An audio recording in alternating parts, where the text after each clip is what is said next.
Adrian, finally welcome to City Debates. Finally. Okay. I'm honored to introduce Adrian Lahoud as our closing keynote speaker.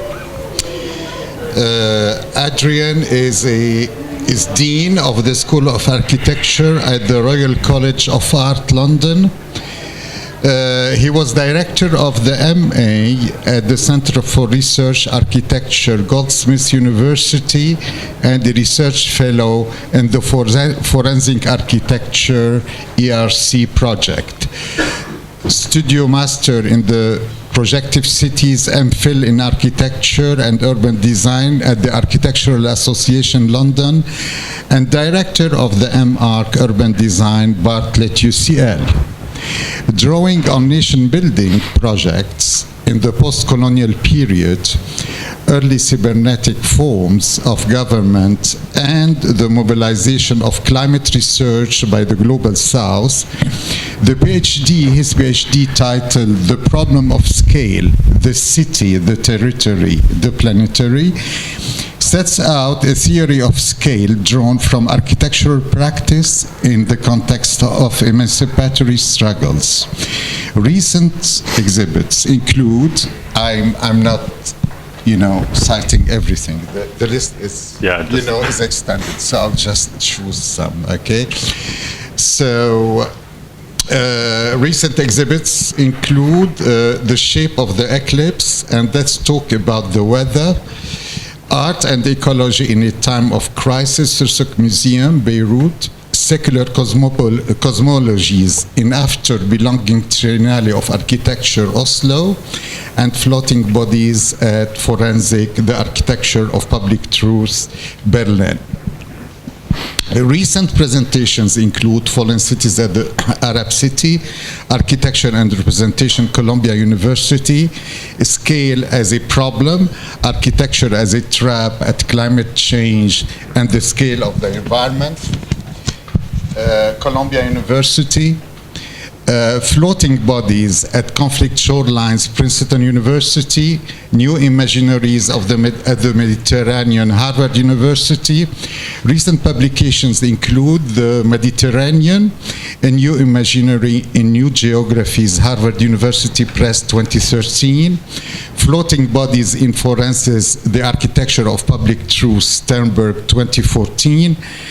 Also, the Bodily Declaration, MIT Press 2015, Fallen Cities in the Arab City, Architecture and Representation, Columbia University Press 2016, Scale as a Problem, Architecture as a Trap in Climate Architecture and Planetary Imaginary. That's everything. Okay, and I will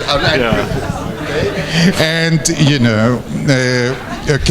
a mandala to a model in elements for a word, stone, water, wood, fire, sky. Sursuk Museum 2016. I will stop here. Thank you very much, mercifully. Thank you very much, Robert and Nabia, for the kind invitation to participate in City Debates. I'm really delighted to be here. The title of the presentation is Architecture and the Social Imagination. I know everybody's been here for now quite a few days and gone through a few presentations already, so I'm going to get straight into it. And I want to begin by really just identifying a series of questions that are the focus of some of the studies that my colleagues and I are conducting at the Royal College of Art. So they are these things: existential transformations within and between generations, alternative models of care and intimacy in domestic life, and the breakdown of environments and institutional forms. So on average, people born today will live for 80 years. By 2050, the number of over 65s will quadruple from 600 million to 2.1 billion. For the 8 largest economies, that will require savings and pensions of $400 trillion, which is 5 times the size of the entire current global economy. And the IMF describes this as the equivalent of climate change. And of course, we know the consequences for that generation are many: complex care requirements, isolation, and loneliness, among others. And there are major changes taking place at both ends of the age spectrum. We know that social and economic opportunities mainly concentrated in cities. So in the UK, 34% of children will have to borrow from their parents to buy a house. In fact, in the UK, my students' generation will be the first generation in decades to be poorer than its parents on average. So what we're seeing is a kind of generational fault line, and it's been articulated around capital appreciation and housing primarily. We know cities are still magnets for younger people because of the concentration of opportunities that they promise. So there's a coincidence between high levels of unemployment, of employment opportunity, and also incredibly high levels of unaffordability. And there are many mechanisms at work. We know that traditional institutional forms like extended families start to break down as people get older.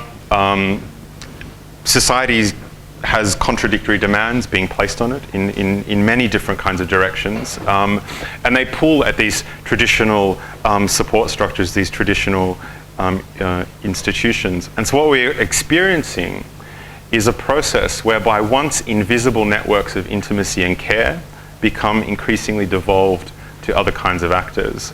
And for the younger generation, and this is true in many cities in the world, this has led to what can only be described as a kind of epidemic of mental health challenges.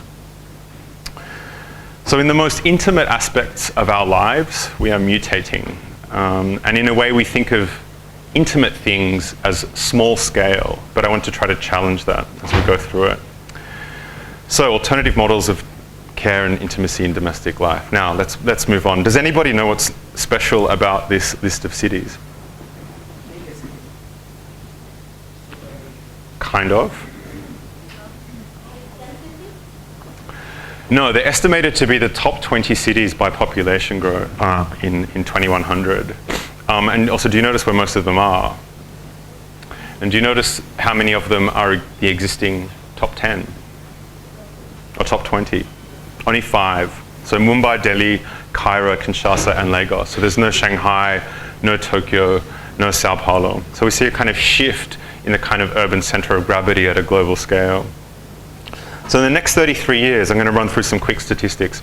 We'll have to build cities for an additional 2.5 billion people. That's assuming it's new build. That's equal to a new United Kingdom and Ireland every single year, but of course with a very, very different mode of existence. That's equal to a new Barcelona every week, but probably with a very, very different urban form. So every week, 280,000 houses, 24,000 or 24,000 6-story buildings, or 2,000 60-story buildings. So what will it look like? Who'll design it? Who'll build it? What form of life will be possible? These are really fundamental questions. And you can see that the scale of the challenge is significant.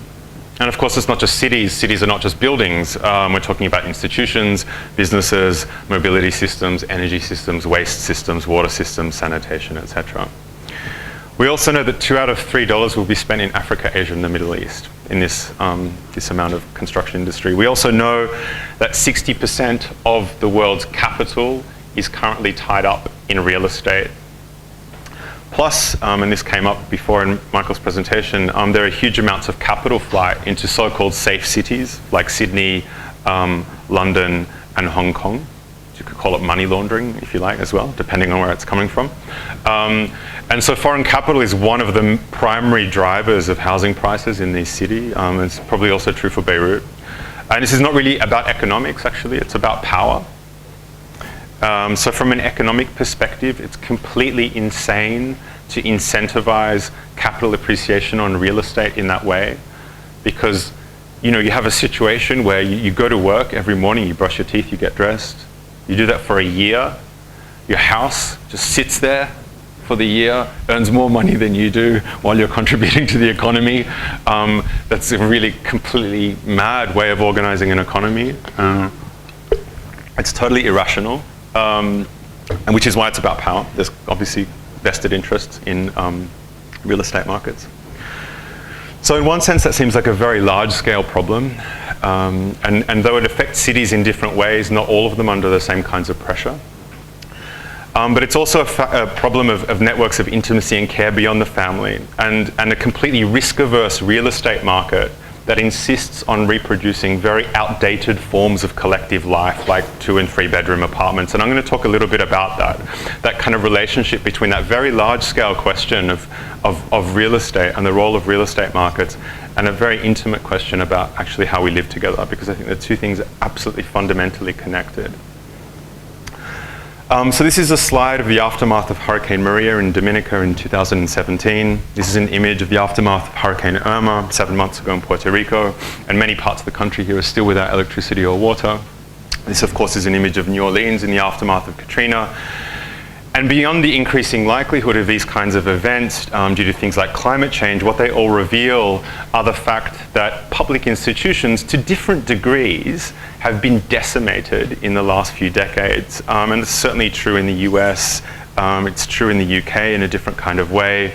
We see failures of governance, of logistical support, of evacuation efforts, and also of reconstruction processes. The abandonment of complete segments of the population based on race or class. So institutions, in a sense, are not only losing their political legitimacy, in some way they're also breaking down, and I think we're all experiencing this in different ways.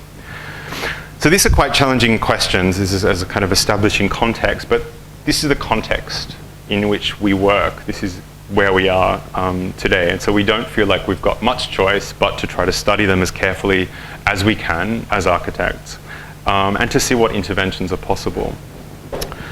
So last year we established 3 research projects at the Royal College of Art that try to focus our activity in response to some of these questions. They are the intergenerational city within the new MA City Design, Architecture and Social Movements, which cuts across the entire school, and the MA Environmental Architecture. And I'll say a little bit about all of these initiatives in just a moment. But first, what I'd like to do is to try to clarify what I think architecture as a discipline, as a profession, as design practice, as built form might contribute, and also to discuss what its limits are. So let's ask 3 really fundamental questions which keep circulating around the last 3 days' discussion. What is the value of architecture? What is the value of the design process? And what is the value, this is very important, of a design decision? Well, if we look at architectural image making, environments and landscapes and cities indeed look a lot like this. Sometimes they look like this. Other times they look like this. A kind of endless, interracial, even interspecies leisure space. And these spaces actually exist because I know some of you have been to one of them. This is London Fields in summer in London, and though the pursuits are probably less health and fitness oriented, they exist within a similar horizon of urban imagination. Buildings fare no better, that is when you can make out the building from the rendering, when they're not obscured by forest-like planting schemes or a density of festival-like activity. And these are actually quite accomplished examples, in fact, of contemporary image making in architecture. They cost thousands of dollars each to produce, and they present us with endlessly consistent variations on a theme. And those kinds of spaces also exist as well. I know this looks like some kind of obscure pagan ritual celebrating skyscrapers, and actually I'm not really against yoga or cafes or greenery or even pagan rituals for that matter. But what I am puzzled by is the completely hegemonic hold that these things have over the kinds of spaces and social forms that we desire. Our imaginations and our desires look like they've been through some kind of factory designed to reproduce petit bourgeois fantasies, and in some way, they have. So let's return to the first question. What is the value of architecture?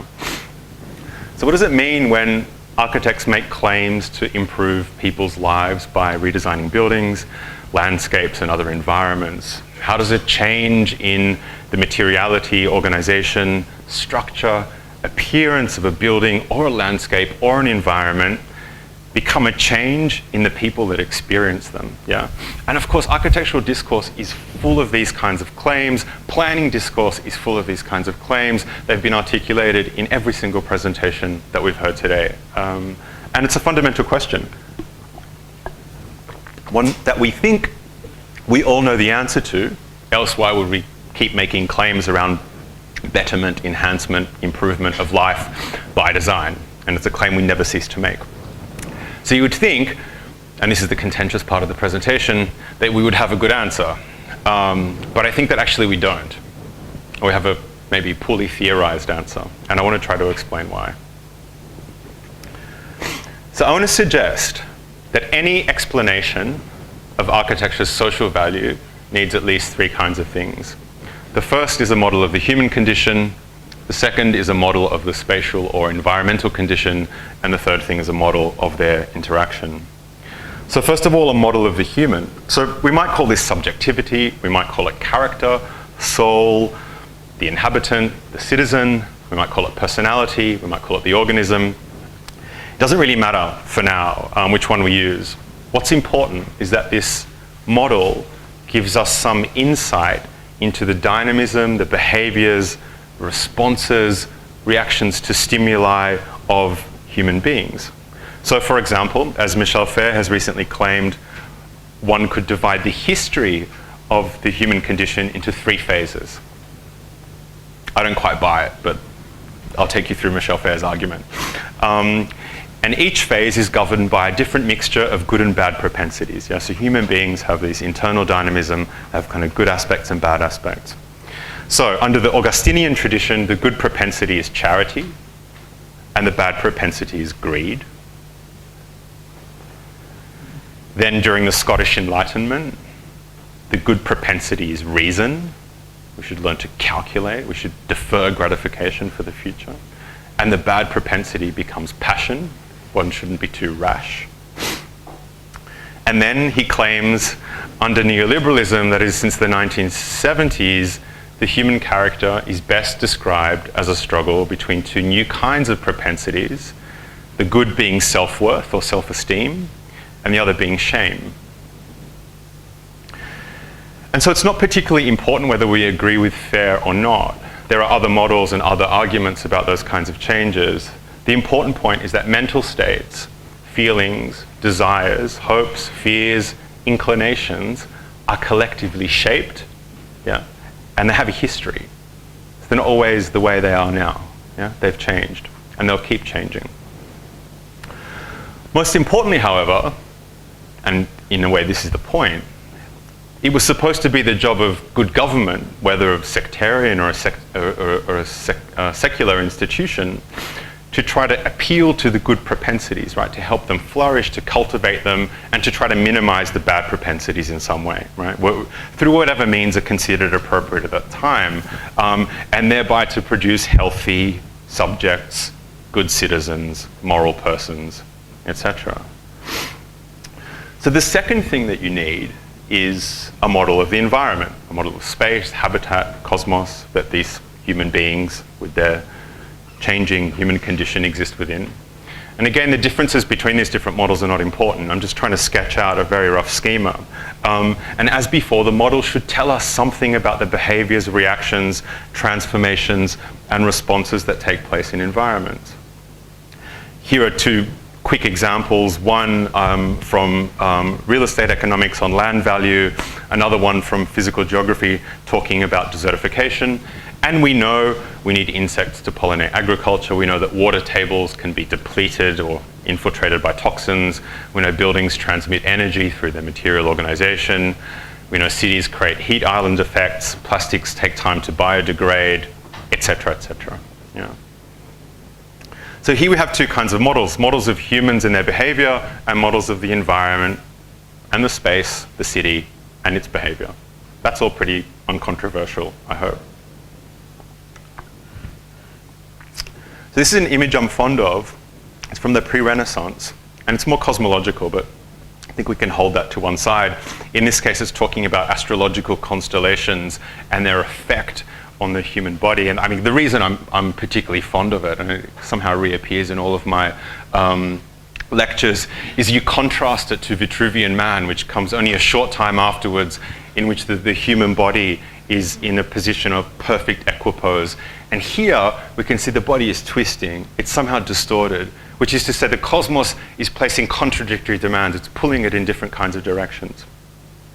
So because human beings are plastic, their souls, their character, their personality, subjectivity in some way are shaped by their environment, by their world, by their cities, by their homes. The traffic passes in both directions. We think we understand that. So this third model is the model of the relationship between what happens inside of us and what's happening outside of us. That is to say, we need a model of relation or a communication of causes and effects that transmit signs from one model to the other. Yeah? And whether we're explicit about it or not, in fact, whether we admit it to ourselves, all of us base our decisions on our interpersonal conduct, on even our design work, on these kinds of models. Yeah? So whether you spend time trying to unpack your own assumptions or your biases, or you commit to actually listening to people, or you commit to believing the stories that people tell you, you end up in some way with a version of those three models. They might be reliable, they might be misleading, they might be crude, they might be highly nuanced. At some point you're going to have to start making decisions to orient a window, to locate a stair, to widen a passage, and you're going to have to choose to do that in timber or in steel, in concrete. You're going to have to make a lot of specific decisions, and you're going to have to inform those decisions by a set of values. And those values, for most architects, are kind of implicit. They're not particularly articulate. But those models are there. They're in the back of our head. And because architecture as building, as complete work, touches us through spaces and environments, these design decisions, we hope, we think, will produce some kind of positive effect in the end. And so in the entire history of architecture, there's probably only three concepts or three versions of these models. Yeah? And I'm going to sketch out what I think they are. The first and the most common and the most prevalent is what we would call a kind of phenomenological model, right? And this model, and here you can see an image of a project by Peter Zumthor, which is the Brother Claus Field Chapel. And this model seeks to emphasize the haptic, tactile, sensual, let's say embodied aspect of spatial experience. Yeah? Something that was often seen to be sacrificed in an emphasis on visual experience. So according to a phenomenological model, buildings create certain kinds of spatial experiences organized in meaningful sequences such as expansion or contraction, light and dark, entry, exit, solid void. And they're raised to an ontological level. And so designers orchestrate effects in the human being through organizing stimulus, a kind of sensory stimulus produced by buildings and the environment. So the buildings in some way produce parcels of sensation, or they transmit parcels of sensation to us, and we think that they're transmitted to the inhabitant in a kind of reliable way. In other words, we think that as designers, we're in a considerable position of direct control of the kinds of experiences that space produces. Yeah? And here we can see a weakness, yeah, in this kind of theory, because it relies on the assumption, of course, that we all experience the world in the same way, that there is some... Sorry, I just got a sign that says my battery's about to die. So it relies on an idea that we all experience the world in the same way, but clearly we don't, because... I'm going to continue the lecture while I find my charger. One second. Yeah, there we go, thank you. Because in fact our sensorium, what we perceive as relevant or irrelevant in the world, is culturally produced. So the second most common kind of model of a relationship between the world or between architecture and its inhabitants is what I would call a linguistic model. And here I'm showing you an image of the Varna Venturi house by Robert Venturi. It's a kind of icon of postmodernism, but in fact you could show the facade of a Gothic cathedral. Yeah? And here, buildings are said to embody or symbolically represent certain kinds of meanings or power relationships or social hierarchies as a kind of text that can be read, yeah, that can be decoded. Yeah? And indeed, this forms the basis for architectural and urban design education, which is to say it's a kind of intelligible text that can be decoded to reveal meanings if we are taught to read these meanings properly. So where a phenomenological model relies on transmitting little parcels of sensation as reliably as possible to inhabitants, we could say that the linguistic model or the critical model transmits concepts from the building to our mind. We're meant to understand something. Yeah? And while its value to us as experts on architecture or urban design is unquestionable, it actually offers very little insight into what architecture does to non-architects. And we can see that's a problem. So the third model is what we would call a biopolitical one after Foucault. And the claim here is somewhat different. Is yes, indeed, human subjectivity can be shaped by spatial experience.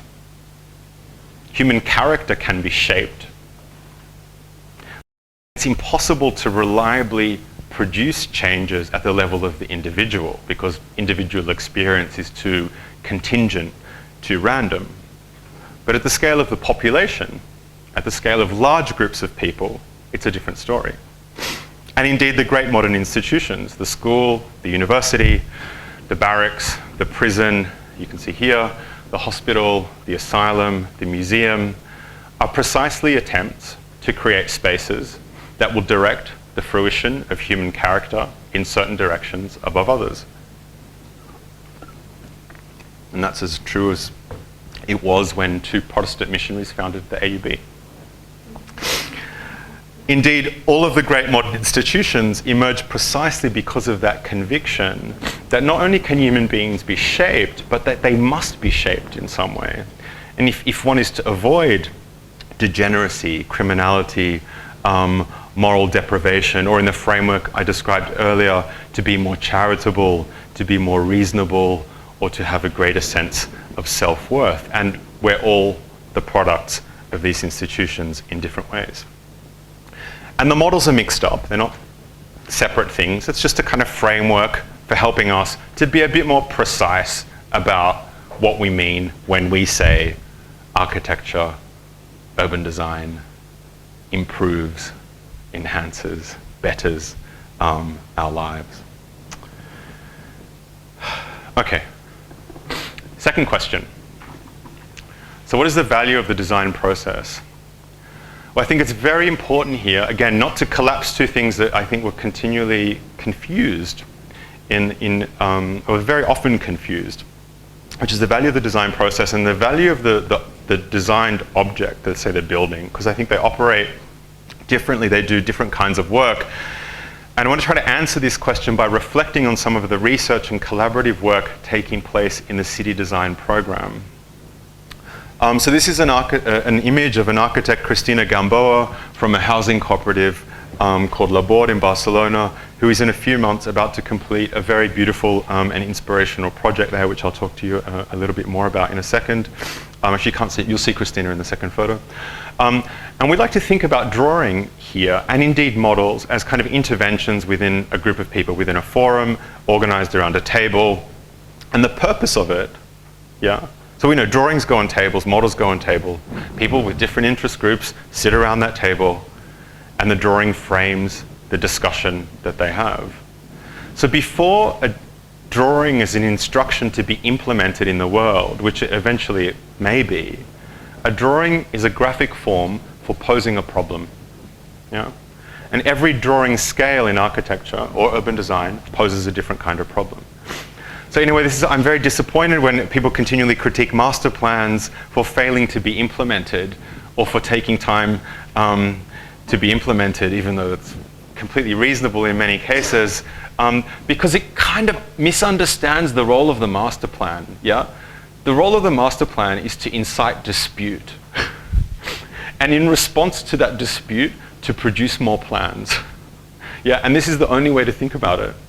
The other thing that drawings do is to take conflicting interests and demands articulated in language and displace them into conversations about form, materiality, and organization. And I think this is a profoundly important point, this displacement, and it's lost on the way a lot of architects think, but it's a very, very powerful tool because it allows parties to enter into the conflict from a different entry point. Yeah?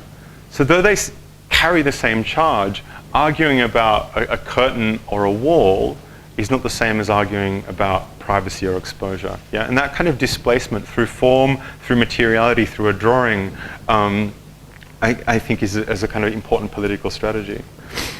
And so that in that iterative process of posing problems graphically at different scales, in inciting dispute over those problems, of forcing people to displace disputes articulated in speech, into design, a number of things become formalized. The project, we hope, a hierarchy of values that become shared, and that's certainly true of, I hope, of most consultation processes.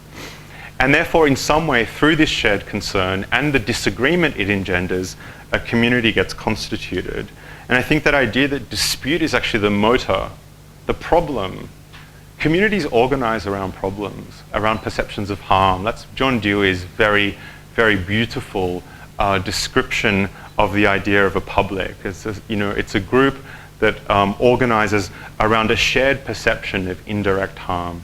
And publics or communities are continually coming together and dissolving. So the design process, in that sense, is a process of experimentation on us as architects or designers and others, and a process of experimentation where all the participants, including the architects, expand their imagination about what kinds of alternative forms of coexistence are possible by working their way through it. I feel it's a kind of definition. And we have spent quite some time discussing these kinds of projects, especially cooperative housing projects. We spent quite a lot of time looking at them. And I'm sure Ralph, if he's still here somewhere, I'm not sure, will agree. He'll be familiar with these processes. And the design process, in this sense, is always inherently pedagogical. This is another example of this housing cooperative, Lahoud. And so there's an architectural cooperative led, well, not led, but including an architect, Christina Gamboa, designing cooperative housing. And she tells an excellent story which says something about this pedagogical process of the kind of importance of the pedagogical process in design for both parties. And she says that, at first when all of the inhabitants are asked to draw what they would like their apartment to look like, it was a complete disaster because nobody could imagine anything beyond a few additional pot plants, a slightly bigger room, more furniture, and a window. And of course, we shouldn't be surprised. Our conceptions of the ways that we might live together is formed by an extremely homogeneous social norm, the nuclear heteronormative couple with 2 kids living in an apartment. So moving from that image to other possible ways of being together socially is a very, very slow pedagogical process, and it depends fundamentally on design experimentation. So I'll show you some quick images of this project. This is its location in Barcelona. You can see the morphology of the urban context here. And I want to draw your attention to this very beautiful double height space opening up onto the street in the section. You can see here there's a mix of different apartment types, living arrangements, and a distribution of services within the apartment, because actually they're very radically different. The icons are quite small, but you can see the different, the kind of mixtures of families, friends, or different groups of people, and the way that they live together. And on the first floor, you can see the plan at the bottom left. There are some collective facilities, so things like laundries and office spaces. It's built from structural timber, which makes it incredibly environmentally sustainable, but it's also flexible in terms of later modifications to wall separation. It allows apartments to be subdivided and reunited relatively freely, which is incredibly important from all kinds of perspectives, from a sustainability perspective, also from a social perspective. Here you can see an image of the atrium. And here's, I think this is one of my favorite images. This project's about to be complete in just over a month. And you can see the way the building is really an extension of the street, with this incredibly large public, mind you, internal space, which it kind of, so it somehow absorbs the street within it. And I think it's an important precedent. It's one project, but it synthesizes experimentation with a form of cooperative living on one hand, with the form of the building on the other. Yeah? And that experimentation is only possible because it decouples itself from market housing. You can see an image of the roof terrace. Okay, so our third question. What is the value of a single design decision? So I think one of the other commitments that we share is that we believe that the value of a project is immanent to the problem that gives rise to it. Yeah? So there's no universal idea of value. Well, okay, that's not quite true. We have a universal idea of value currently. It's called the real estate market. Yeah? So let's try to imagine some others. So, which is another way of saying that the assignation of value can't take place outside of certain kinds of institutional forms, sets of norms, practices, habits of life that lend that value some sense. Yeah? And I want to give you an example, radically different example from the anthropological literature. In fact, it's an example of a dwelling house in Borneo, because for me, it's very beautiful and it's also very concise. So longhouses, effectively, it's an entire village in a single structure. They're around 25 meters wide and they can extend for hundreds of meters, as you can see in this example. Now what's quite beautiful is that houses or households, so families living next to each other are usually related, but each family will have its own hearth where they'll cook, and that'll be the space in front of it. And there are hardly any barriers between the different family units. Yeah? Which is to say that from any point in the longhouse, you can look through the entire building and see right to the end. So in this plan on the right-hand side, you can see a more private space to the left of the hatched line marked partition, though in effect this is not really a continuous wall. To the right of the partition in plan are more public spaces, and in practice there is really like two lines of circulation that work through the building. One closest to the sleeping area along the center line of the building being more private, and the one further away being slightly more public. And I just want to quote from Peter Metcalf, who's an anthropologist who's written something about the longhouses in Borneo, and he says, "It must be conceded, however, that people from one end of the longhouse might go days or weeks at a time without visiting the other end. And when they did, they showed reserve in intruding too far into the rooms of people they knew less well than their immediate neighbors." Yeah. He has another anecdote in there. Yeah.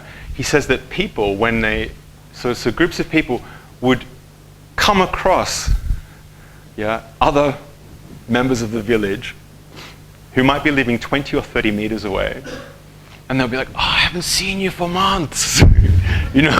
As if they were kind of, they'd been separated. They're in the same room. Yeah, they're in the same room with no walls between them. So, what does that tell you? So here, and you can see in this photo, is a very, very minimal architectural cue I want to draw your attention to, which is that just that line, that joint between the timber beams in the floor. That joint is the only cue that those families need to organize their private lives. Yeah? So this joint pattern distinguishes one module of the space from its neighbor and a form of social etiquette. So it functions as a rather simple sign on which a set of reciprocal duties and obligations around privacy can be organized. In other words, the house is completely visually transparent, but the prohibition on looking at one's neighbors functions exactly like a solid wall. Yeah? And I've just finished a long survey of literature on architecture from the perspective of anthropology, and one of the things that astonishes me is that you continually find this very plastic relationship between law, custom on one hand, and built form on the other. Yeah, they exchange places continuously, and here, you can see how translucent these interior spaces are. Now, if you or I visited Longhouse, probably would not pay any attention to the joint on the floor, yeah, because its value, yeah, as an architectural intervention depends on its installation within that specific social institution, right? The institution is the thing that secures the meaning of that line on the floor. It secures the transmission of effect from the design to the inhabitant, right? In the same way as this institution secures the functioning of this building. You guys know where to sit. I know where to stand. It's a kind of protocol which is learned and which makes the function of the building reliable over time. Yeah, from room bookings to interpersonal conduct. You can think of all the different examples. Which is to say that I don't know how anyone can create a value system for design or for thinking about the value of design outside of those institutional forms without making the design element, which the design element relies on to work in a certain kind of way. And I think what we see in projects like Lahoud is an experiment in institution building, yeah? In building alternative institutions for housing, for belonging, guided by architects, and depending on the experimental, iterative nature of the design project. And in a moment, I'll show you some examples of some cluster housing in Zurich, and you'll see another example of this, since they also started off as anarchist squats before becoming formalized as housing cooperatives and ultimately emblematic in a way as new precedents of approaches to collective housing. So let's look at this fascinating set of experiments in housing, this time cluster apartments in Zurich. So this is an example of a project called Kraftwerk 2, and it's a cluster apartment of 5 bedrooms. So that individual dwelling unit that we saw before, and there are 2 per floor, 10 in total, with a more conventional apartment in between. So you'll note this kind of very generous circulation space in blue and a very tight pragmatic internal staircase. And let me try to describe who lives in this apartment. And in the back of your mind, hold that image of intergenerational challenges that I set out earlier. So in one room, there's a woman over 65. In another room, there's another woman over the age of 65. 2 rooms are occupied by single parents with a child under the age of 10. There's a university couple. And that's 8 people in 5 rooms with children under the age of 10 living in non-familial relationships with groups of adults. Not typical. You can also see there's an oversized kitchen in the middle and smaller kitchenettes on the side, which they've now deleted for subsequent versions of the project because nobody used them. And in another example that we looked at, there was an elderly resident who had trouble caring for himself, and the various members of the apartment building took it in turns, for example, to make him dinner. There was a room which had been designed from the beginning in the apartment building, which allowed grandchildren to come and stay. So there's kind of very simple, but I think quite radical experiments with different forms of cohabitation, effectively. So let's continue with some other examples. This is really still at the scale of the dwelling unit. This is Kraftwerk 2 in more detail. Here you can see some images of it. This is co-op housing in Spreefeld, housing in Berlin. You can see some of the interiors and some of the external spaces. And now some of the shared facilities at the scale of the block in these examples. So 4 quick precedents. R50 shares studio rooms and large communal public spaces at the ground floor. You can see a plan of the ground floor here. You can see something similar to the example in Barcelona, which is a very large, again, a semi-public atrium at the bottom of the space, which they rent out to the neighborhood and which becomes a kind of communal infrastructure at the base of the building. Spreefeld House again, this is the ground plan. Again, you can see some of these shared spaces and amenities, some of the external areas. And then finally, Big Yard project in Berlin, which is a slightly more hipster project. I don't know, maybe it's because it's in Prenzlauer Berg in Berlin. There's over 60 children living under the age of 10, living in the single building at one stage. And all of them use this center yard, therefore with only a couple of adults monitoring, which is kind of a really wonderful way of then reorganizing also the basic things around childcare. You can see here as well a very beautiful section, which is double height spaces looking out onto that yard. Here you can see an example of that yard space. And all of these German projects are a product of a procurement system called Baugruppen, which I won't really get into too much detail here. But they allow you, if you so wish, to experiment with the management and organization of the building, I think, in quite interesting ways. And if you so wish, to try to invent alternative forms of cohabitation that are not only organized around the dominance of the nuclear family. I'm going to show the same slide as Amira and say some different things about it probably. And I want to make a few points about design.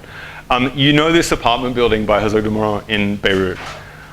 I happen to think it's one of the most beautiful manipulations of form I've seen in a residential apartment building. I can tell you that I sit there and stand there and just think these guys are incredible. I'm genuinely the biggest admirer of their work. I put together the competition for a new building at the Royal College of Art, which they won. They're now delivering a £150 million extension to the campus in London. I visited their archives. I marvel at the virtuosity of their practice. But as you all know, internally, this is full of rather conventional luxury apartments with very beautiful balconies and a very excellent view. So it's not a critique of Herzog de Meuron, but they work in a political economy that separates the institution of housing, that is the institutions of living together, as belonging to the market, and the form of housing as belonging to the architect. And so what I'm really asking is, can we produce an alternative political economy where both institutional and formal experimentation are brought together, where they're one and the same? Okay, so how much time do we have, Robert? Keep going? Okay. There's not too long to go. So if it's true that the political economy of architecture forces us to separate these two questions, because architecture is a commodity, it has to be standardized. Real estate speculation depends on a standard model, the nuclear family apartment. It is what allows architecture to circulate as a commodity within a speculative real estate market. But it kills the possibility of spatial experimentation and social imagination and leads to a forlorn alienation within the profession. Yeah? Real estate markets, we know, are inherently conservative. So the team at City Design has just completed, in the MA City Design, has just completed a very broad survey of housing cooperatives across Europe. And right now in London, we're working on a big community land trust project in Haringey, which no one else be aware of, but is a highly fraught a borough in London experience a really quite radical political shift at the moment. And all of these projects range from about 30 to 800 dwellings at the maximum. But as we all recognize, there are also very important limits to these kinds of projects. So they depend on a group of people that are able or feel entitled to participate in the political process, to make articulate their demands for housing. So far, they are primarily a lower middle class or up phenomena. So the question of how they might be extended to other communities is very challenging. They depend on communities of shared interest and communities of place, which can be very reactionary or xenophobic. Just because it's a community doesn't mean it's good. The consultation processes are extremely slow. They depend on models of land value, procurement processes, etc., which are also specific to the various metropolitan or national contexts they exist within. So we all recognize that that scale of question around housing and the scale of these initiatives is not enough. Yeah, there's a kind of misalignment. And so the challenge here is the replicability of alternative models. Yeah? So how do these projects repeat? But the existing model is dominated by a hegemonic reproduction of the nuclear family, and it's extremely resilient as a social diagram because of its commodity form within the real estate market.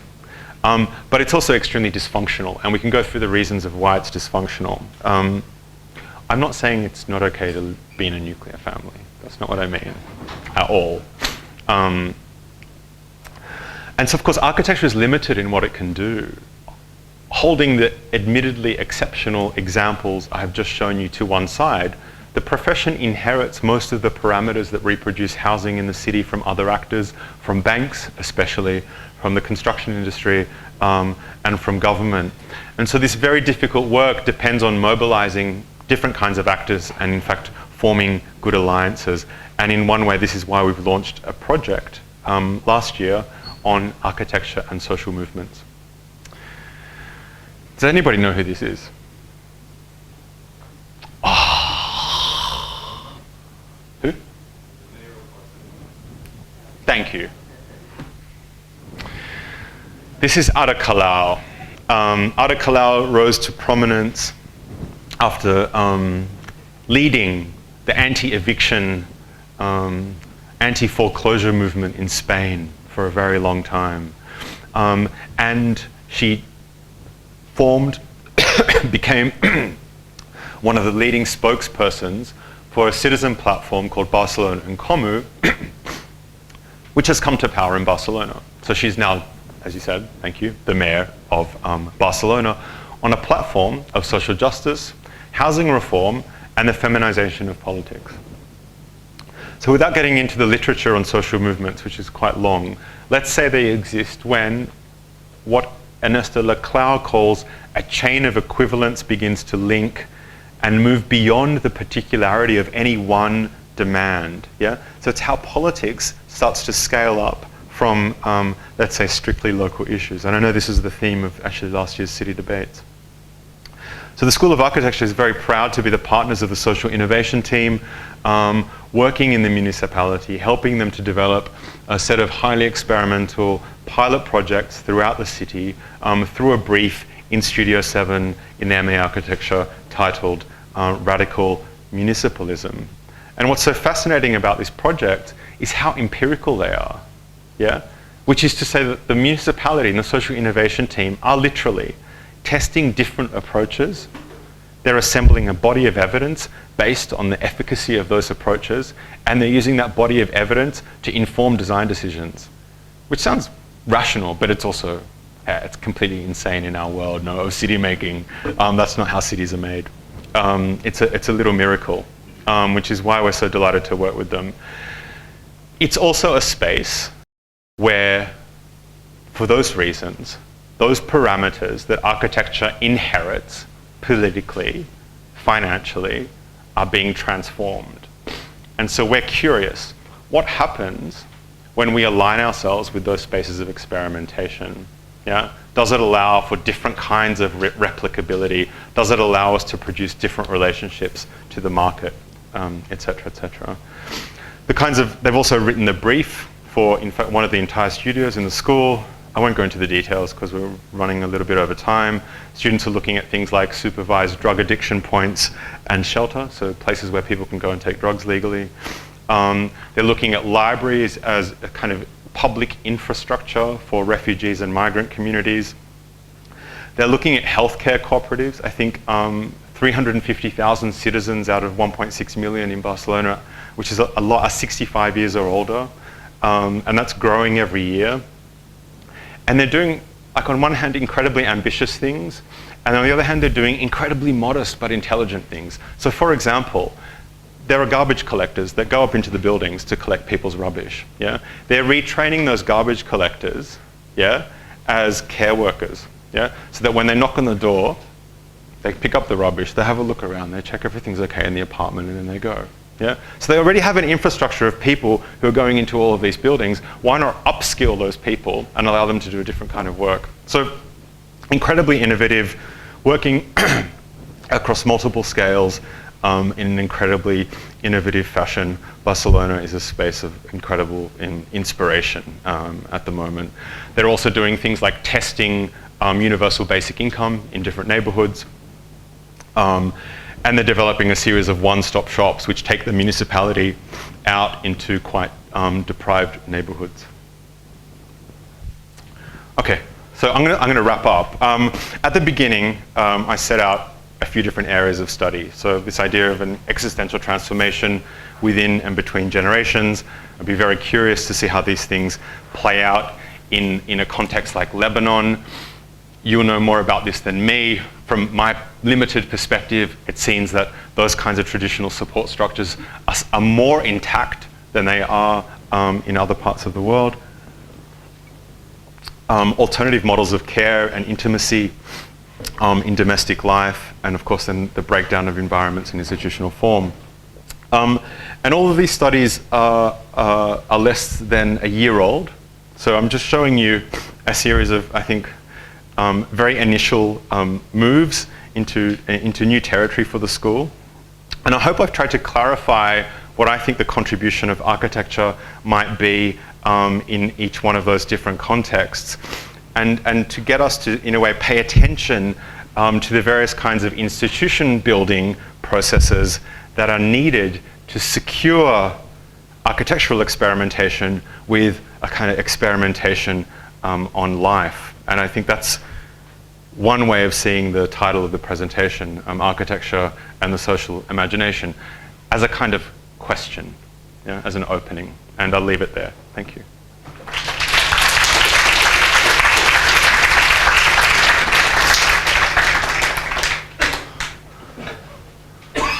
Thanks, Adrian. Well, I would like to tell the audience that I did not have any chance to review Adrian's presentation before, so it's my first exposure today to his presentation. Is that me? That's me. The only common point that I have between the abstract that he sent me and his presentation today is the title. You know, everything else is, you know, non-corresponding between the abstract and his presentation. So for this reason, I think that we will leave this list, you know, of actually the plan, the whole plan of the presentation over here, and we'll start directly with questions. And I promise you that in my closing notes, I will include comments on your presentation. Okay, so please, we are starting with questions.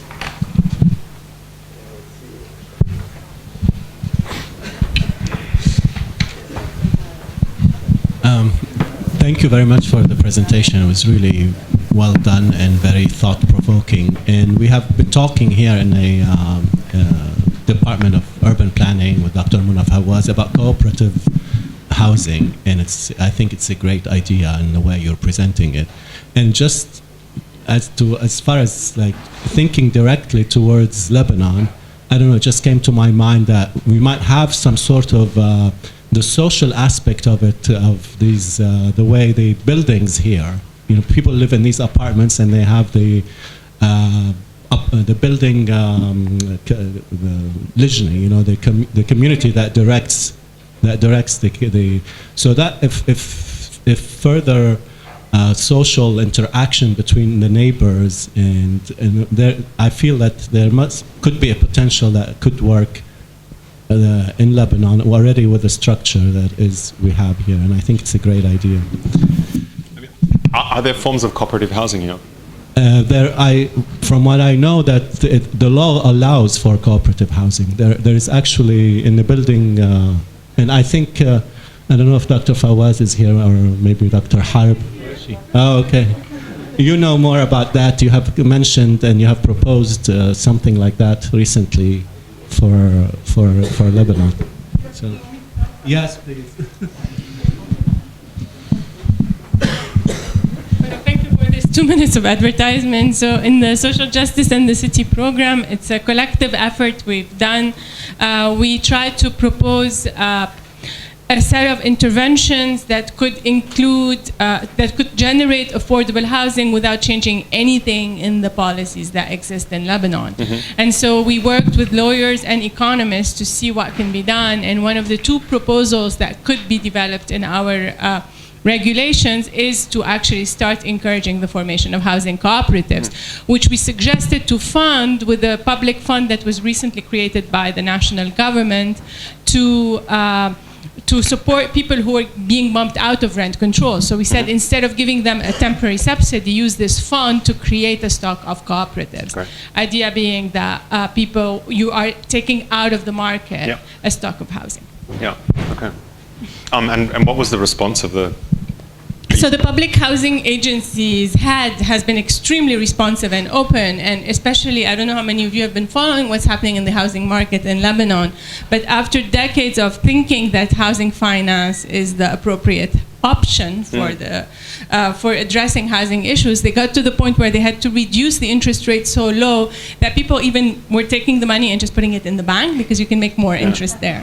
So it turned into a disaster, and the central bank recently had to stop the loans. There's people who are in limbo in between. They were applying, they had put a down payment, they're in trouble. So this is a very big issue right now. So the head of the public housing agency that had only been doing loans for 20 years now is eager to find any kind of tool that we can engage with. But the parliamentarians are too busy campaigning right now. It's really interesting that we ran an event in London last weekend called Future Homes for London. We ran for 2 days, and there was a person called Jeremy McLeod from a housing cooperative. Well, it's a housing initiative called Nightingale in Australia, which is really fascinating. It basically puts together a waiting list of people who are prepared to put a deposit on a project, but without knowing what it looks like, right? And then and because they've you have to do the first precedent first for people to trust you to do it. But the first precedent was so successful. And now they're using that waiting list as collateral to try to deliver actually quite high quality housing at something like 30 or 40% below the market rate, which is also I thought was another really interesting strategy. And I assume Beirut would be quite similar to London in that the vast proportion of the price for housing is land value. Is that right? It's rather Over 70%. Oh wow. Okay, that's a lot. That's actually a lot more than London.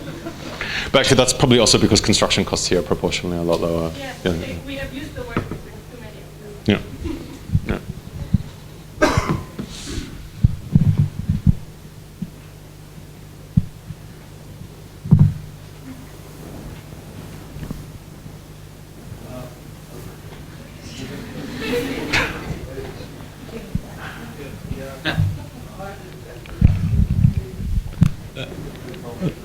What's really interesting and intriguing is about the model of care and intimacy in domestic life that alternative models are coming up. So I think that's a big challenge, and I think that's the people need to realize and to start to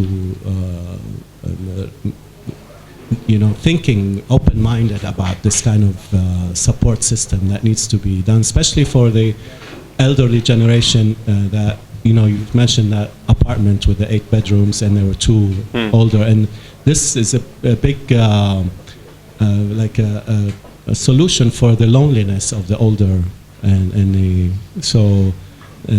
Yeah. So there's a lot of innovation in what you're talking about. Well, there's the thing is, like, what is the conditions for experimentation? That's a phrase that my colleague Tasha Finney always uses. I.e., like, what is that threshold after which experimentation becomes possible? Yeah, and we know that threshold is set in a certain position because of the speculative real estate market. So how do we find other ways of establishing that threshold if the market is inherently conservative? And it's a really important area of struggle. It's fundamental because I think ultimately it's a very existential question. It's about like what our lives are like, yeah, and it's about whether we have autonomy to be able to decide for ourselves how we live and how we live with other people, you know, or whether we have that decided for us. And then no one's going to just do it. It's going to take huge amounts of work. And so, yes, the kind of initiatives are modest, but all it takes is someone like Ada Kalau to come into power, in a municipal government, and the municipality becomes the entry point for a whole much larger scale of potential experimentation. So. Maybe I'll build on that a little bit. Yeah. Thanks so much. It was a great talk. One of the things that was most impressive to me was the kind of vortex from these huge issues down to the small examples, and I think that is really powerful, and you can address really huge issues with small examples. I wonder if, like, the end goal for you is to collect those, sort of to be John Soane of alternative housing types, where you would just, I mean, I think that might be super valuable, where we see those kinds of housing in particular, and we're not talking about public space particularly, though you could probably do the same for public space, but you know, we could each probably add 4 examples of outside the market, new forms of intimacy. And is that the goal, is just to show people, like a kind of mother duck, you know, here's something, if you follow this, this is what you could get? Or is there some kind of larger set of goals you'd have in mind? No, there's definitely a larger goal. I mean, so in fact, as I introduce these things, they're kind of studies, as you pointed out, right? There's kind of collection of examples. What I didn't show you is that actually at the basis of all of the work that we're doing are those studies, but the work itself is a series of live projects. So, for example, the project in Haringey, which is a new community land trust, it's a really poor, relatively, you know, impoverished neighborhood. A big NHS, which is the kind of British hospital system site, is coming up for sale. It's worth £50 million. Yeah.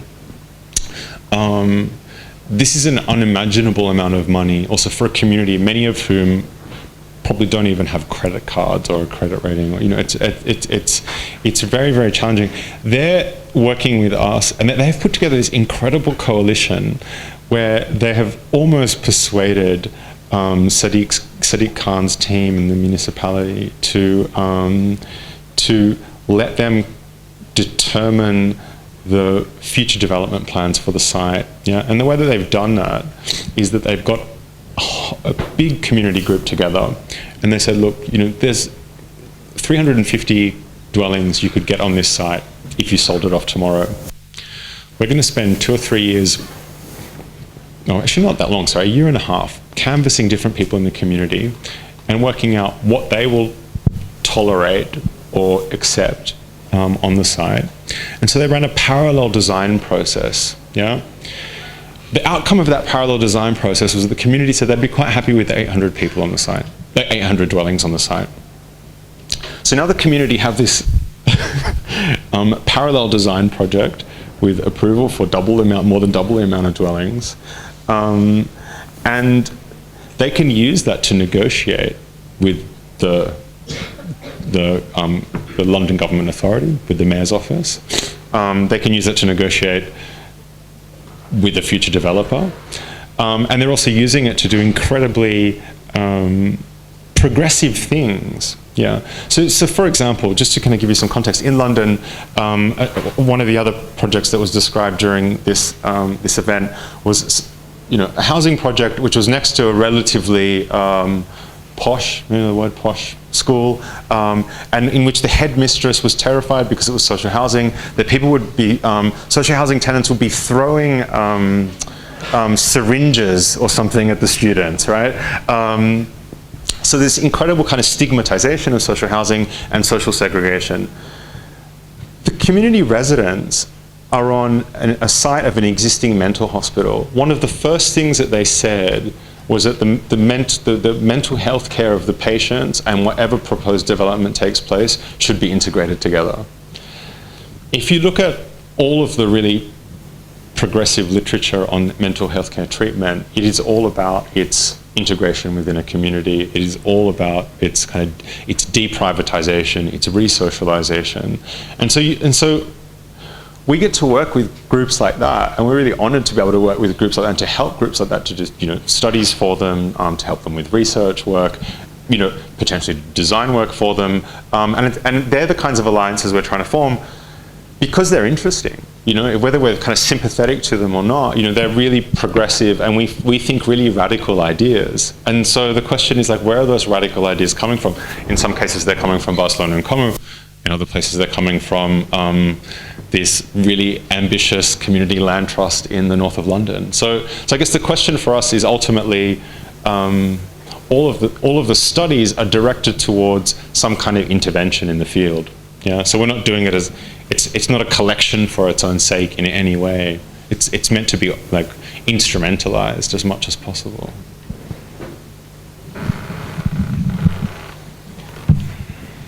I don't think I need a microphone. It's so wonderful to hear your presentation. I have a sense of hope that we're not necessarily stuck in the same model forever, and that somehow with the changes that will be happening, that are happening, will be forced to evolve. I've worked a lot in the homeless and mentally ill world with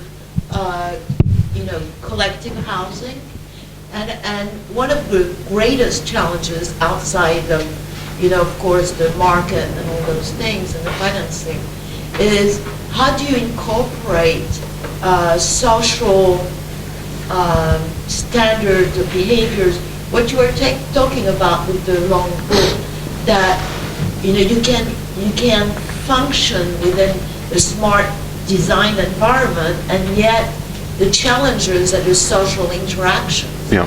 Still, the power issues, the ownership, the sometimes violence, whatever. Violence is a detail. It's what the power structure. Yeah. And are there models that are working? What do you see? Yeah, I think that's a fundamental question. It's like the key question, yeah? The question is like, after you finished as a designer, like, and even, so for example, in Lahoud, the project in Barcelona, what's really fundamental there is it's the self-management of the building, yeah? So the self-management of the building is the institution that forms through the design process, and that in some way encapsulates a set of values and a set of protocols for social behavior, social relationship that continue once the design process is concluded, right? Now, there's an entire other conversation we could have, which would be really interesting, just around institutions and the way institutions repeat all kinds of neuroses and anxieties, and what is it? What is a healthy institution? What is a sick institution? There is I don't know if, do you know the work of Felix Guattari? He was part of two things, an experimental psychiatric clinic called Lahoud in the 60s. I was originally started by Jean-Henri in France, and then a research organization called Serfi. One of my colleagues, Godofredo Pereira, and also his partner, Susana Carla, have been doing work on this. And Guattari says something, really beautiful about mental health care. He says, you have to treat the institution as well as treat the patient, yeah, because they're both prone to illness, right? And so so how does an institution get sick? Yeah. Probably can get stuck. Yeah. So if institutions don't have processes of self-reflection, of bringing all of those, neurotic power relationships that end up forming in institutions to the surface and making them the object of reflection and diagnosis and then transformation, then institutions have no hope. And so Lahoud had this very beautiful technique which was called the grid. It sounds completely nightmarish, but effectively there was a table of tasks which everyone in the institution had to complete. So the unique thing about Lahoud was the doctors and the patients shared the same kinds of activities and responsibilities in the institution, and it was a way of changing that power relationship. So they would literally take a poll to see what was the favorite activity. So people liked doing the laundry, some people liked doing the gardening, other people liked washing the dishes, and then they would have meetings. And they would talk about why you liked something or didn't like something. And it was not really the point about the activity. It was a way of kind of fleshing out those power relationships which work to make explicit those implicit power relationships in the institution. That's one technique. You could think of lots of techniques of, like, how institutions work, how institutions maintain a sense of dynamism, how they emerge. You probably need another 10 conferences to go into that much detail, though. Just a quick one. Have you seen in your experiences collective housing that were working particularly well on a long-term basis? And if you have, was there an element that you could recognize as, oh, this seems to work better? I think it's precisely what I just said. I think it's the form of management. Yeah. And I think, there were so many critiques of Le Corbusier during this conference. He became a kind of whipping person for tower blocks or modernism or something in a kind of strange kind of way. And all of the stigma around that period of social housing was because I think genuinely, on one hand, it's misplaced. And in fact, in the UK, there's been a massive turnaround in a kind of re-evaluation and an appreciation of actually the improvement in the quality of life that those buildings made to huge segments of the population. But it was a massive experiment, and all of those questions around management or autonomy or institutional form hadn't appeared yet because it was new. Right. Yeah, but we can ask those questions now. Thank you very much. I got the microphone. Thank you, Adrian, for the presentation. I think to make the discussion a bit more, to spice up the discussion a bit, you see, I do appreciate the experiments that have been done on the cooperative housing, the examples you've shown, and I've seen ones myself. They're pretty successful. But I don't think that it's a remedy to the problem, the crisis of capitalism, or crisis in the real estate market. I think it's only an easement, and I think you know more than I do that it's a 2 or 3% share of the housing provision in the UK at the moment. So, and it's also based, I think, on the assumption that cooperative housing, that actually people will cooperate. But we know from experience in real life that they tend not to cooperate, and they do prefer to have single housing instead, if they can afford the means to. So although they brand it as cluster housing in Switzerland or whatever, but it's really tenement housing, that we know from experience in urban history.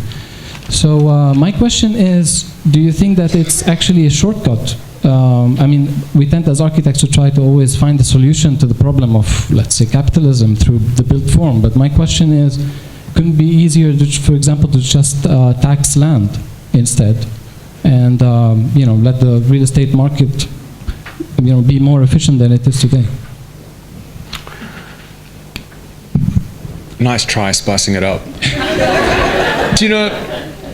Yes, of course, land value tax is one of the really classic propositions for addressing these kinds of questions. I wouldn't share your faith in markets, because really what you call markets, we know are not really markets. They're increasingly cartels and oligarchies. So, you want to trust cartels and oligarchies to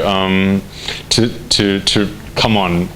No, it's true. And then as for like trying to solve capitalism, it's tough enough getting asked to speak to an agenda for the new millennium. I can barely speak to an agenda for the next 3 or 4 years, let alone to solve capitalism. So that's not something I ever said that I was going to try to do.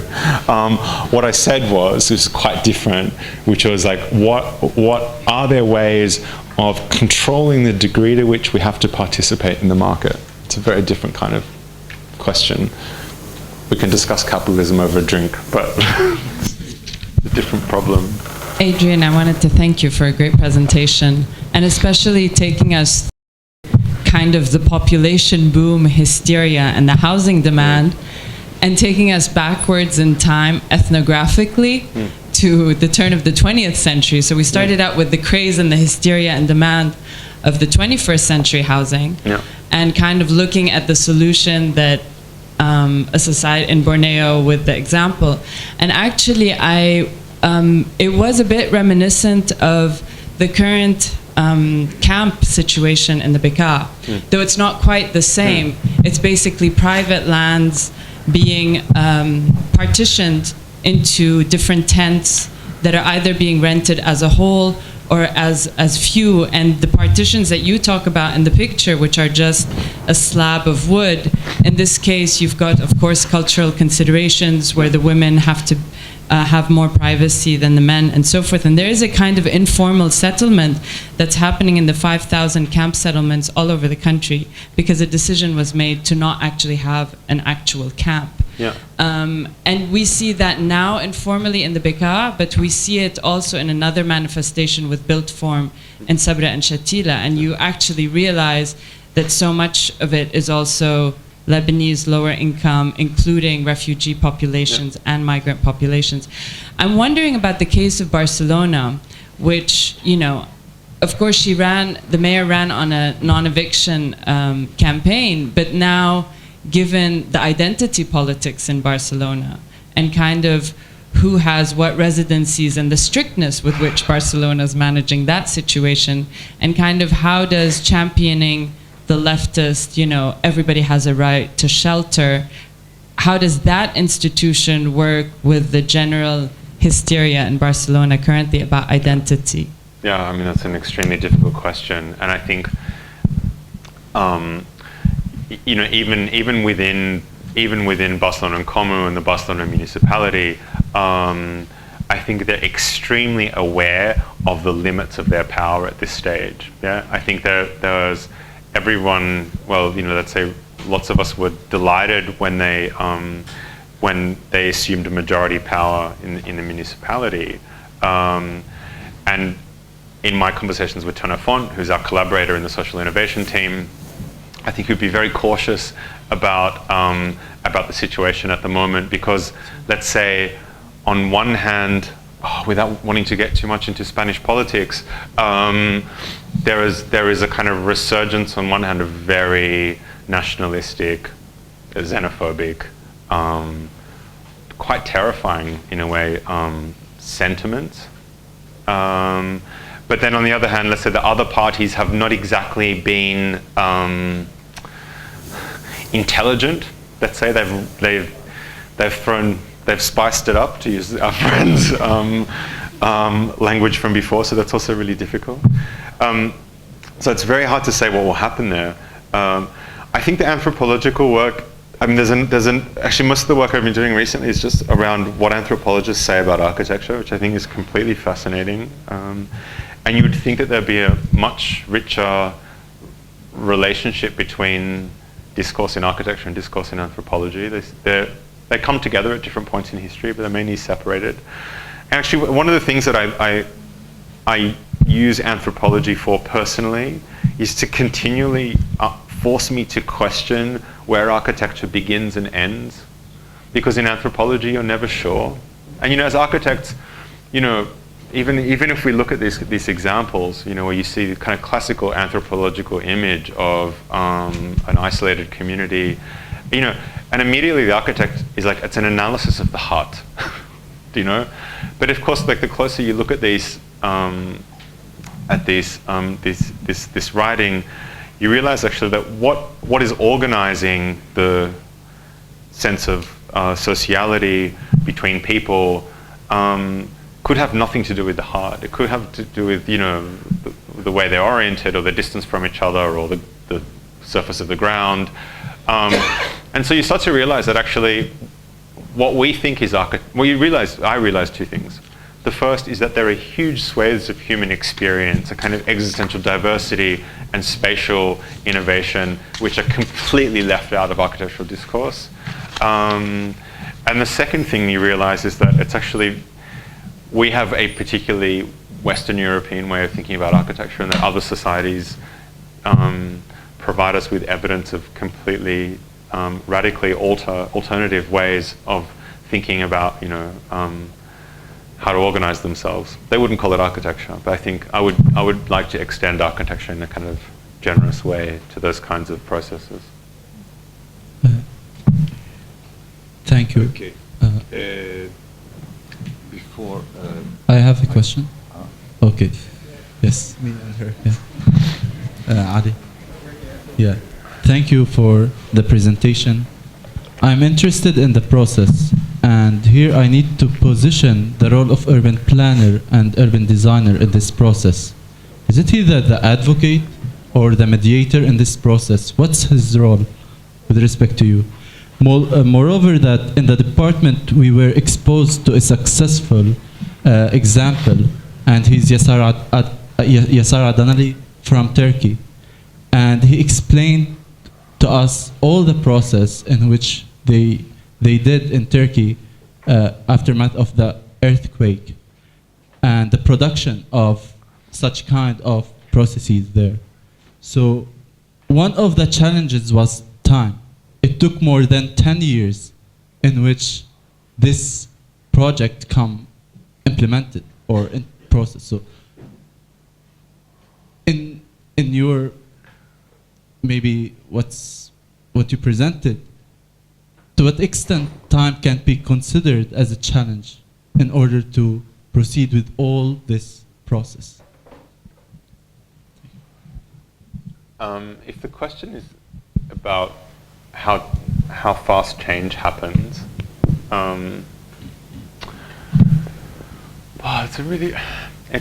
it's hard. I find it really hard to answer that question outside of a context. For me, it's a bit abstract. Of course, like the projects that I've shown are all products of really long, processes of dialogue and consultation and disagreement and et cetera, et cetera. But maybe that's because they're prototypes, and maybe always the prototype is the slowest. Yeah. And in fact, we know that once the prototype is finished, if it's really successful, it can be taken up very quickly. So I think that question of speed really has to do with this kind of moment of collective experimentation that's taking place. There is an acknowledgement. I think none of us would really disagree with the diagnosis of the problems or the challenges that we're facing.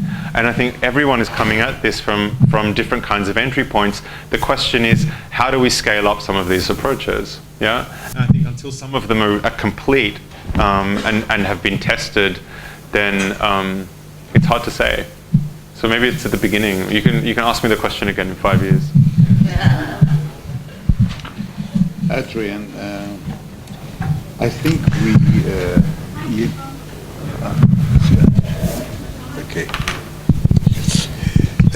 I would like to just, before starting my concluding note, I would like to say that we maybe during this discussion and your presentation, we were too much limited by one particular topic, social housing.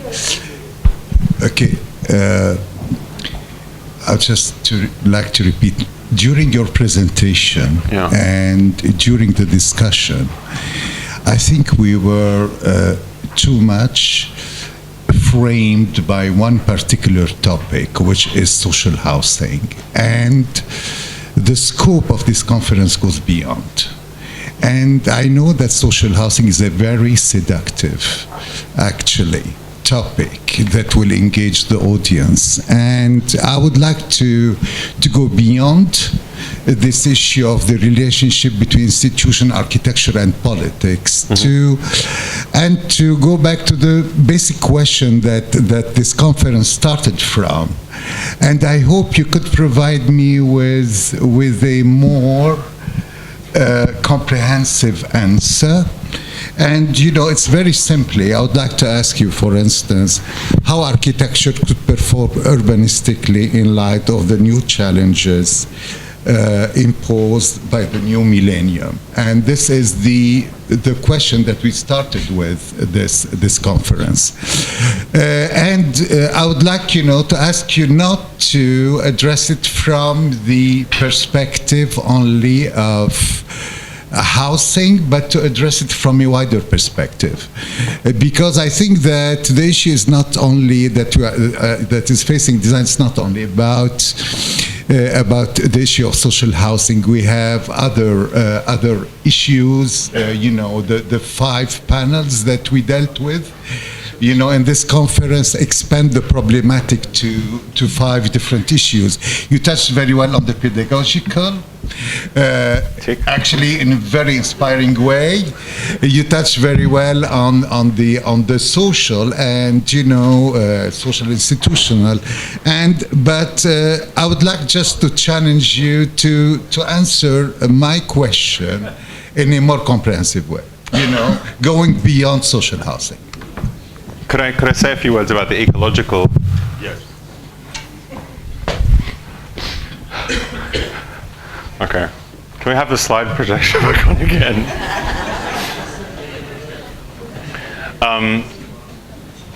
Because I think that's a completely reasonable question.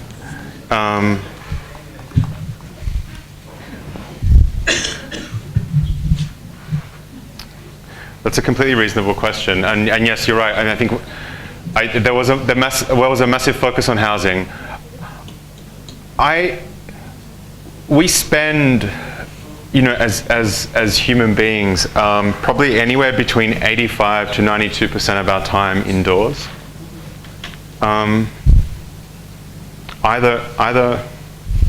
What's wrong with that? Either at work,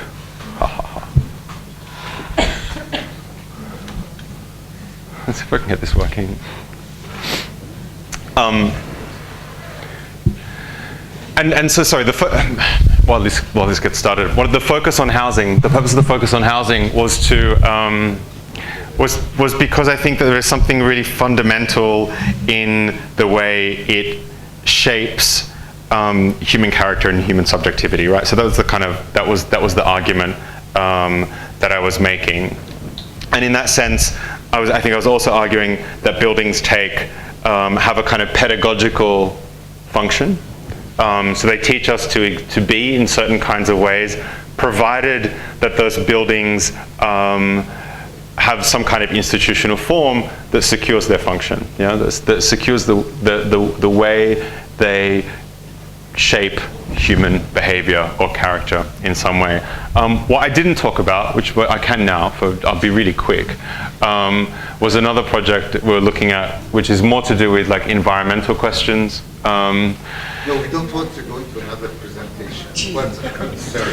No, but I think you asked me about the. No, what I would really to ask you, just very briefly. I'm being evasive intentionally to respond more comprehensively to this question. Okay, I'll respond to it. We are very sure that you have enough material to answer the 5 agendas, but please, if you could. I'll come back to the table. The reason I'm being evasive is because I guess I don't really see the field in the way the question is presented. Yeah. So what is the contribution of architecture to urbanism, or what is architecture as urbanism? I'm trained as an architect. I have taught. I ran the urban design program in the Bartlett at UCL for 3 years.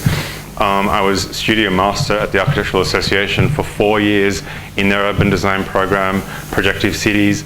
And from our perspective, the way we teach urban design is through architecture. Yeah. Okay.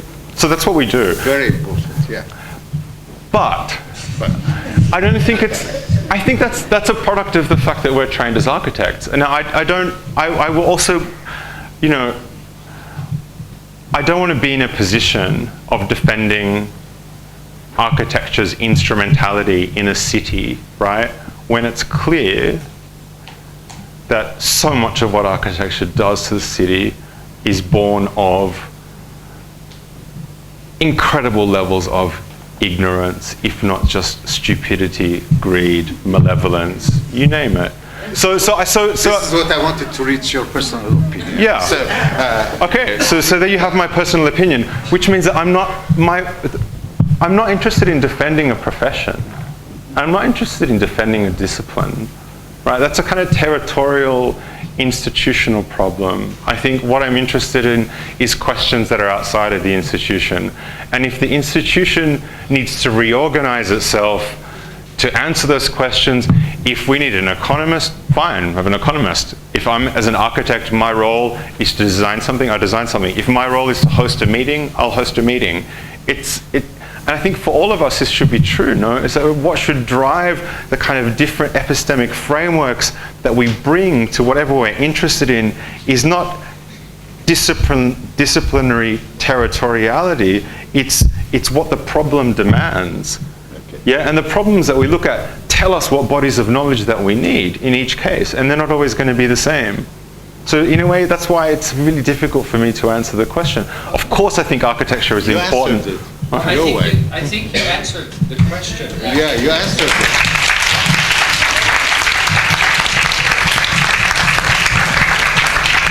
But on top of that is that you said something in the lecture that also addressed this particular question, and that it was in the beginning of the lecture that starts to talk about the pressures on the globe in terms of urbanization, right? When we talk about human urbanization on a global level, and we're getting up to a point now where it literally starts to affect the Earth as a living system in a kind of negative way, we have to start thinking very big, right? Yeah. And maybe we have to think more about urbanism as architecture and not so much architecture as urbanism. Whoa, we're going to cause more problems. Well, let's put it a slightly different way, right? Let's say that it's for sure that for at least 150 years we have been designing the planet. Yeah, in the sense we have been altering its climate. It's been an unconscious design process, and in the last 10 years we've been conscious, we've become conscious of the fact that we're redesigning the planet. So that is already a global, or is a planetary architectural problem. But yeah, as for the role of whether it should be architects or other disciplines who should address that problem, I think that's, depends on the architects, depends on the people, depends on the problem. So now I'll give you my answer through my concluding remarks, which are, it's not, what I would like to do is just to synthesize some major points that emerged during this conference and to introduce my own point of view, of course. So I will read, okay? So, what has strongly emerged from the 5 panels and 4 keynotes is a new attitude towards design. I would like to qualify this attitude as a neo-realist or neo-pragmatist attitude that expresses a clear tension between theory and practice. There is an increasing shift away from theory to focus on the realities of the site, from the densification strategies of Californian suburbs through radical insertions, CAF, to the infrastructural injection in the Brazilian favelas, Joregi, to the questioning of abandoned sites in Beirut's transitional districts through temporary installation, Levesque, Haddad, to the emergency interventions in refugee camps as guided by special social practices, Dalal, to the activation of modernistic urban spaces in post-war European cities, Passel. This new realism, or open-ended realism, may be defined as an attitude that recognizes entrepreneurship, social responsibility, as well as avant-garde speculation as a response to the hybrid reality of the city that synthesizes the formal, informal, and visionary as a condition of what real urbanity is about. Bringing together the what is, what should be, and what can be, it engages the multiple modes of understanding, thinking, and shaping the urban through design and the questioning of a mode of perceiving the city as architects, Lahoud. As I have mentioned in response to Dana Kaf in the opening keynote speech, is that this new realism is also shaping our definition of what social justice and the right of the city are, less than about, they are no more about contestation and resistance and more about a pragmatic idealism, experimentation channeled through convincing design solutions like yours that responds both to the public and public imperatives. So, beyond the problematic intersection between theory and practice, this conference was an attempt to shift the urban discourse from the social sciences, not including anthropology, okay, to design disciplines, which poses the problem of the boundaries between architecture, urban design, and landscape architecture with regards to planning. And here I would like to refer to Naila Aal's comment concerning her presentation of urban ecologies, reshaping territories and building structures. She said, as an architect, we are often trained to think in terms of lines, limits, and boundaries. To be able to transcend these notions and erase boundaries in order to free ourselves to look beyond them, I had to distance myself from my architectural background and look into other fields that landscape architecture is better at doing. For this, I reverted to urban ecology and environmental psychology. So this fluidity between design disciplines is also addressed through the problematic interface between planning and design. So this interface was expressed mainly with reference to the scales of intervention. Most of the speakers refer to the scales of intervention as a node for the discussion. It went from the infill to master plans, where Dana Kaf perceived master plans as rigid templates for the future, unable to adapt to the changing realities of the site. Lahoud sees the master plan as a negotiation tool for participative planning and design. However, scales of intervention are no more conceptualized in terms of a continuum, but as incorporating mutual complexities, and this is part of your argument, and layering, irrespective of their spatial extent. They may also share common methodologies equally responsive to the architecture and the urban. And we have two methodologies that emerged during this conference, which are really a bridge between architecture and urbanism. The first is the spatial network analysis, or the city syntax, okay, by Tobari, where buildings and cities' spatial structure are decoded using the same systematic framework. Then the second methodology that emerged is the ecological typological urbanism approach, where building types are associated with the generation of their respective typologies of open spaces and interface with the public again. So I don't want to go into something extremely interesting also that emerged during the, the panel on the digital, which is real-time data as a ultimate tool for bottom-up design. And this is really a very promising direction in the future. And actually, it's by Carranza. Okay, I'm referring here to the presentation of Carranza. This real-time, tool of design through communications, through internet. However, what I would like to ask, what is the end game of architecture as urbanism at this moment of time? It's not clear, and you are completely right. we have different trajectories. They are still emerging. We have relational urbanism, fast-forward urban, situational urbanism, landscape urbanism. I counted until now I reached 66 types of urbanism that have emerged for the last, 5 to 6 years.